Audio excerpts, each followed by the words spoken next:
兩位咁多種疾病裏邊，你最唔想咩疾病？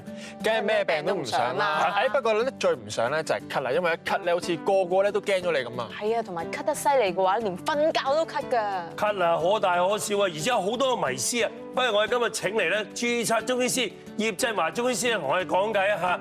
葉醫師你好啊，歡迎你葉醫師，好。請就住葉醫師，中醫點睇咳嗽咧？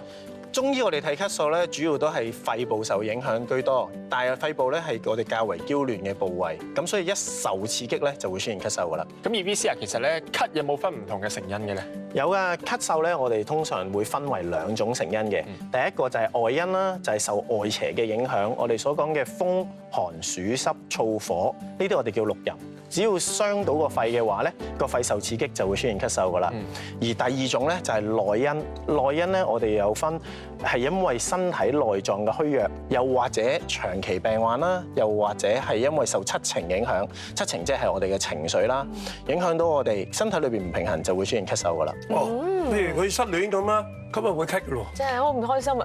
咁啊咳係咪咁啊？係啊，當個人嘅情緒咧一係維持得耐啦，或者過度激動啦，都會出現呢啲嘅情況嘅。哦，原來係咁，但係咧，我有聽人講，有時可能冬天咧會比夏天容易咳嘅喎，係咪嘅咧？又點解咧？呢個係嘅，因為咧我哋講冬天就偏凍啦，咁就容易出現寒呢個狀況。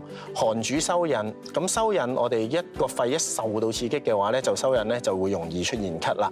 咁相對於夏天咧係較為熱啲啦，熱嘅病咧我哋係會有好多種唔同嘅症狀嘅，而呢啲嘅症狀咧要去到較為深嘅病情咧，先開始會出現咳嗽。咁所以一凍佢就會咳，而熱病嘅話咧會較為遲少少先出現。你邊個會好得快啲啊？冬天你話佢病得淺又會咳啊嘛，係咪佢會好得快啲咧？呢個又未必，因為冬天嘅狀況咧係維持住耐都係凍嘅。咁只要你一受到刺激，維持住喺嗰個狀態都係凍嘅話，就會一路都咳嗽啦。我去請教下啦，點解啲長者或者小朋友特別容易咳嘅咧？呢個要講到我哋中醫咧有講過一種叫衛氣，保衛個衛就好似我哋個人有一個防護網咁樣。咁當你個防護網越強，受外邊嘅侵襲咧個防禦力就越高。咁老人家同小朋友咧，佢哋嘅衛氣都較為弱啲，所以特別容易受到外來嘅刺激，咁所以就會出現咳嗽啦。但係有啲時候我聽咧，有啲朋友咧有8日咳啊，有9咳呢個情況咧，點解咳極咧都唔斷尾嘅咧？因為咧呢個咳嗽咧時間如果耐咗或者深咗嘅話咧，好容易傷咗我哋個肺。咁傷咗個肺之後，我哋肺氣虛又會持續咳，或者氣管敏感都會出現咳嗽。呢個要佢自己去好轉嘅話咧，係較為難啲嘅。咁長時間咁樣咳落去咧，對身體有冇啲咩不良影響㗎？咁首先咳得耐，我哋都容易聲沙啦。咁除咗咁樣之外，其實亦都反映咗我哋頭先所講嗰個胃氣長期喺一個虛弱嘅狀態。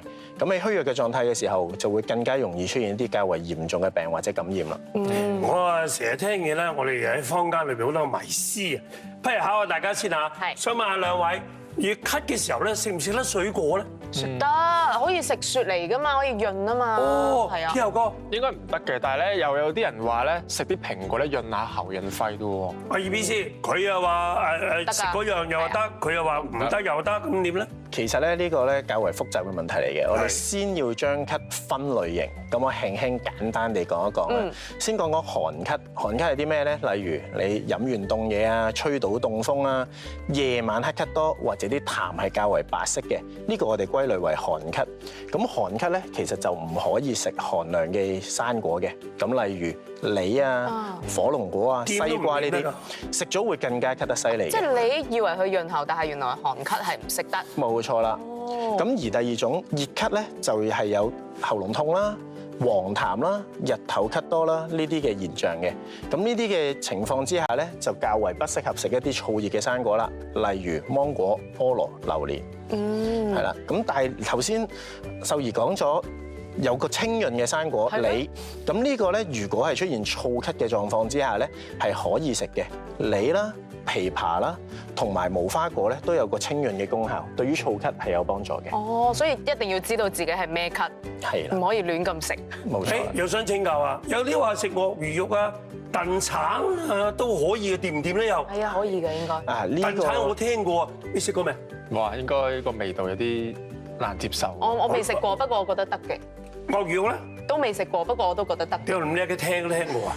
得唔得啊？兩隻？其實兩個咧都有一定功效嘅。先講講鱷魚肉啦。係。鱷魚肉咧本身有一個補身嘅功效，亦都有少量補肺嘅功效啦。咁但係佢係屬於一個補嘅功效。咁所以佢對補益性嘅，佢對預防咳嗽咧係有一定嘅功效。係。咁而佢對於一啲虛嘅咳嗽咧都會有功效，但係對於其他真係咳緊嘅病嘅狀況下咧，佢就唔係止咳用㗎啦。即係唔係一個治療性嘅？冇錯啦。預防性又好啲咁樣。預防嘅。燉橙得啦啩？啲人話咳緊咳到嘔啊！我食個燉橙冇事，冇事，對啦。係啦，橙本身係咩咧？橙我哋本身講係入肺經嘅，咁佢有清潤嘅功效。